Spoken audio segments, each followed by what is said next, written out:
All right, this video will help you understand how to use the practice mode on the 1 Minute Articulation app. You get to the practice mode by going to the menu bar at the bottom and then tapping on Learn. Now let's go over each of the different areas in the practice mode. The first thing you do is select the sound. And so you can see at the top there are 21 different sounds that you can choose from.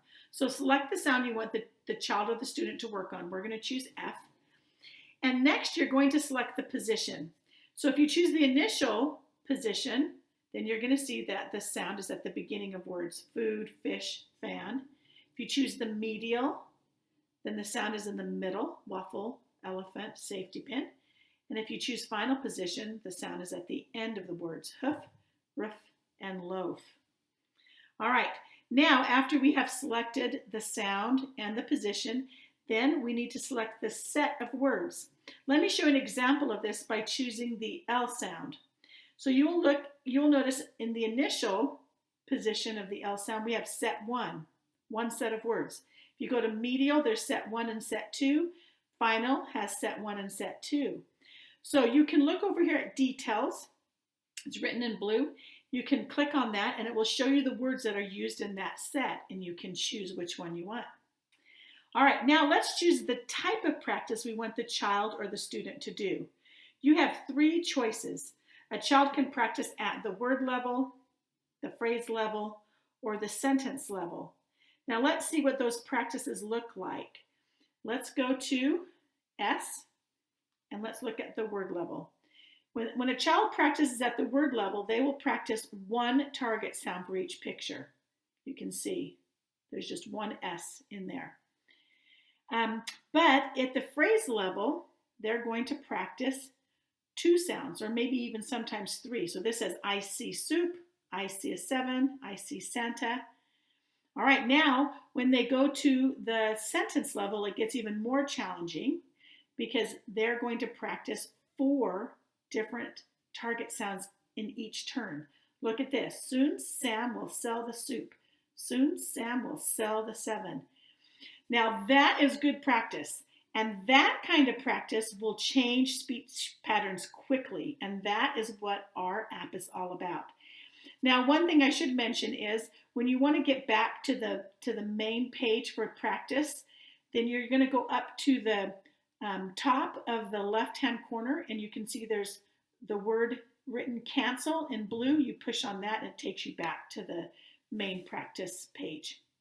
All right, now most children are going to start at the word level and then go to the phrase level and then finally to the sentence level.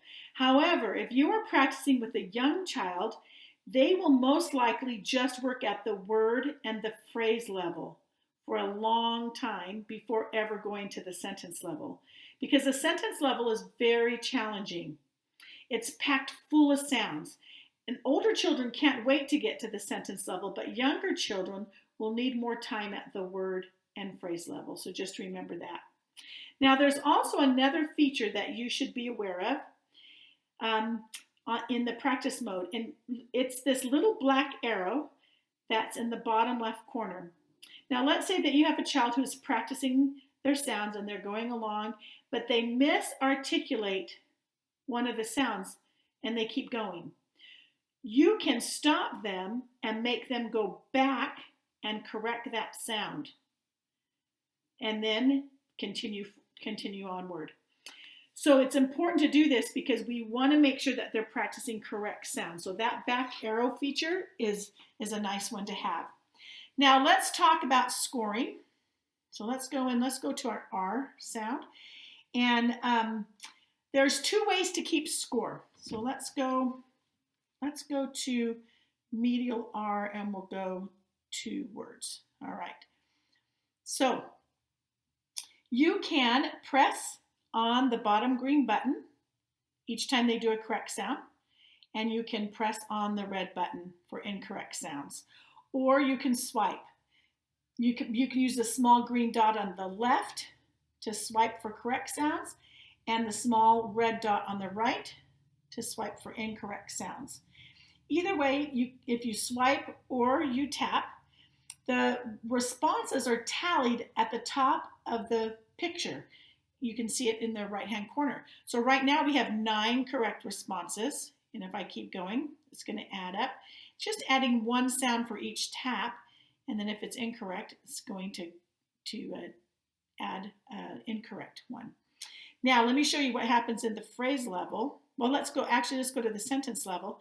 Now watch here, when each time they have to get every single R sound correct to get a green score. So they've got to get my hero, Jerry, will hurry over to the bird. They have to get all of those right. If they do, then you tap it and they get 4 points. So each time they do that, their points are going higher and higher. However, if they miss one of those words, it's incorrect. Okay? So that's how you can keep score. The 1 Minute Articulation app is not intended to be a game. The app has been designed for very fast, very effective practice. However, you know how kids are. They can make a game out of anything, and they really enjoy using this app as a game by trying to beat their score each time they practice. They're always trying to get more green than red, so that makes it fun for them. Now remember, when you're working with a young child or a student who's just learning how to produce a sound, you do not have to keep score. Okay, it can be discouraging learning a new sound. So you can just tell the child, we'll go back to the initial words, and you can just say, okay, we are just going to practice right now. We're not going to keep score.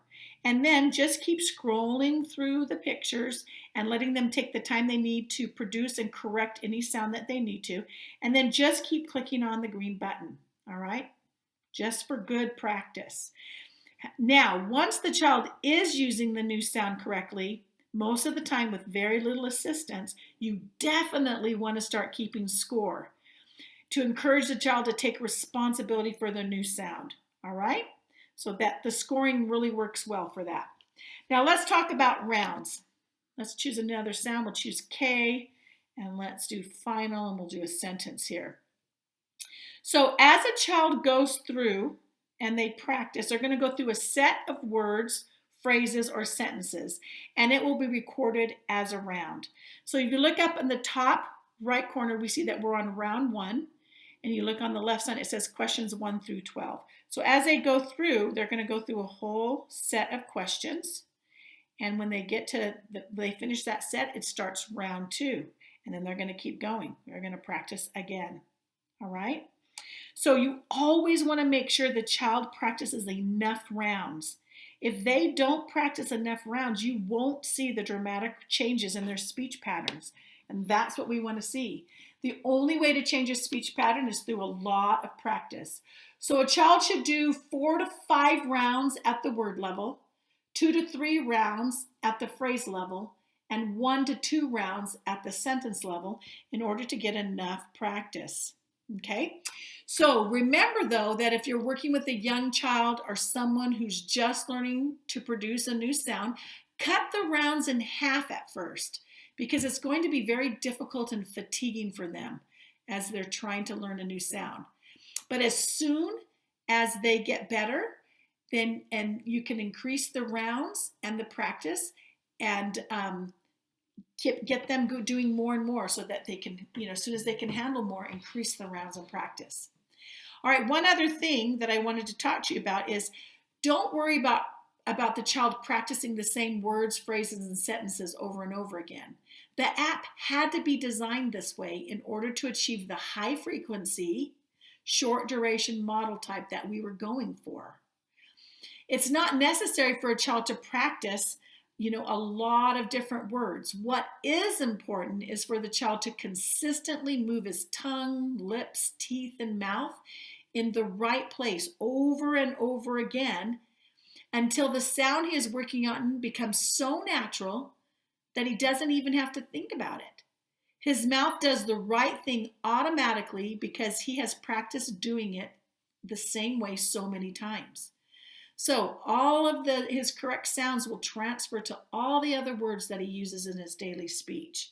It's really important that they go through a lot of rounds. We need to be able to have them do it fast so they can get enough practice in to change speech patterns.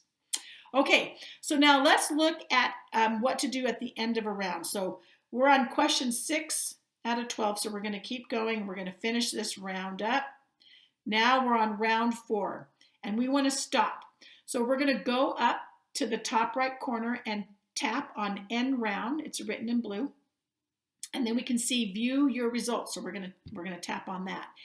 Now this will show you how many sounds were said correctly and incorrectly. So we can see here that 140 sounds were said correctly, and 100 out of 144, they did 97% correct. So you can also scroll through, and you can see, oh, look, you had a hard time with that word. And you can also see, what sounds they were struggling with. So important to know here that the practice results will not be kept in a child's profile. Only test results remain in a profile permanently.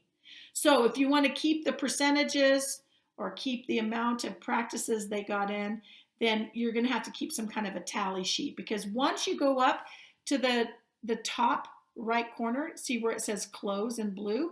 Once you close that out, that information is no longer retained. Only test results are retained, okay? So just remember that you can work on multiple sounds with the child so that they can progress at a faster rate. It's very easy to say, okay, let's work on your S in the middle of words, and then get to work on that, okay? And then you can say, oh, you know what? We need to work on your THs too. We're going to do the final, and you're ready to do the sentence level. So let's go there, and they can go through and do the sentence level. Very fast to get a lot of different practices in with different sounds. Now, remember, the goal of the practice mode is accuracy. We want them producing that sound correctly. And so once a child is reaching a high percentage of correct responses, they are ready to start testing and working on their speed. So that is what we're going to talk about in our next video. I will explain the testing mode and the importance of speed. And then, so I will see you over there. I'll meet you there.